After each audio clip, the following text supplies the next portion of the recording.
Bagi dia terms of reference yang betul. Kalau dia makan rasuah, kamu tangkap. Itu dia mesti bermula dengan badan-badan penguat kuasa. Itu orang yang betul-betul jujur. Dah kalau SPRM pun orang tak percaya, macam mana dia nak jaga yang lain-lain yang dilantik untuk buat keputusan ni? Jadi SPRM kena bebas. Kehakiman kena bebas. Pendakwa raya kena bebas. Polis kena bebas. Suruhanjaya security yang jaga semua saham semua ni kena bebas. Bank negara kena bebas. Kita tak nak dah berlaku macam dulu. Duit masuk 2.6 bilion.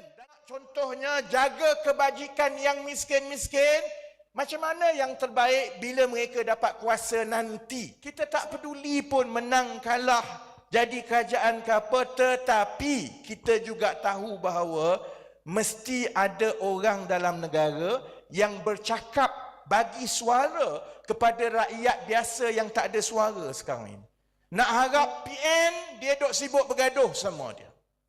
Nak harap PN, dia duk sibuk berkira-kira dia nak jadi kerajaan balik. Mana? Negeri Sembilan contoh yang baik. Elok-elok jadi kerajaan, dia kacau kiri kanan semua. Nak harap PH semuanya pasal Anwar Ibrahim mesti kekal jadi Perdana Menteri. Kami pernah membina dan memberi sumbangan kepada gerakan yang ada sehinggalah Pakatan Harapan menang tahun 2018 tahun. Kami tahu macam mana nak meyakinkan rakyat. Kami tahu macam mana kita nak dapatkan orang biasa ini tampil ke depan untuk bawa perubahan. Bagi kami 5-6 tahun saudara-saudari masuk PRU 17, saya rasa bersama boleh jadi parti yang besar di negara ini insya-Allah. Kalau kita nak bina Malaysia yang lebih baik, ini petua saya mana yang parti-parti tua bangka ni semua fikir benda tu baik, yang itulah yang kita kena tukar. Betul ke tak? Kita ada 24 jam sehari je. Impossible for us to know everything. Sebab itu perkara kedua yang perlu berlaku kalau kita nak hentikan budaya rasuah, sakau semua ni, put the right honest people, capable people in the right place. Tugas pemimpin ialah kita cari orang yang berkelayakan, yang berkemahiran, yang ada akhlak, yang jujur. Yang ini kita letak di tempat-tempat yang sepatutnya. Bagi dia terms of reference yang betul. Kalau dia makan rasuah, kamu tangkap. Itu dia mesti bermula dengan badan-badan penguat kuasa. Itu orang yang betul-betul jujur. Dah kalau SPRM pun orang tak percaya, macam mana dia nak jaga yang lain-lain yang dilantik untuk buat keputusan ni? Jadi SPRM kena bebas. Kehakiman kena bebas.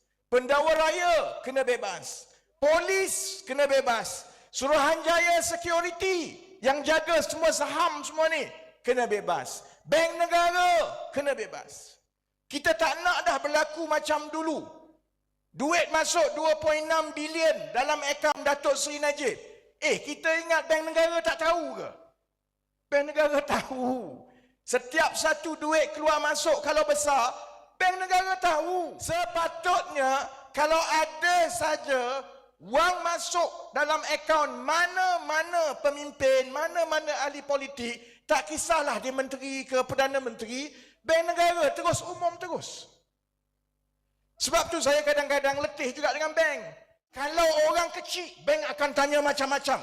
Tapi kalau pemimpin yang besar, tiba-tiba kita dengar 170 juta, 500 juta. Sebabnya, sebab budaya kita bila dia jadi bos dekat atas, dia gunakan antara dua darjat. Kalau orang biasa, ini undang-undang dia.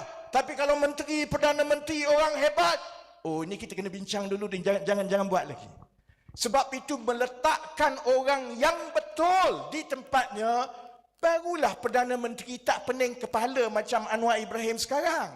Sebab semua dia kena buat sendiri. Semua dia rasa. Yang kamu pergi letak orang-orang macam Azam Baki, jadi macam itulah. Sebab itu, pertama, kuasa itu kita cairkan daripada orang atas. Kedua, pilih orang-orang yang baik, bebas, jujur, letak. Biar dia ada kuasa. Bila kuasa, biar dia yang buat. Yang ketiga apa dia?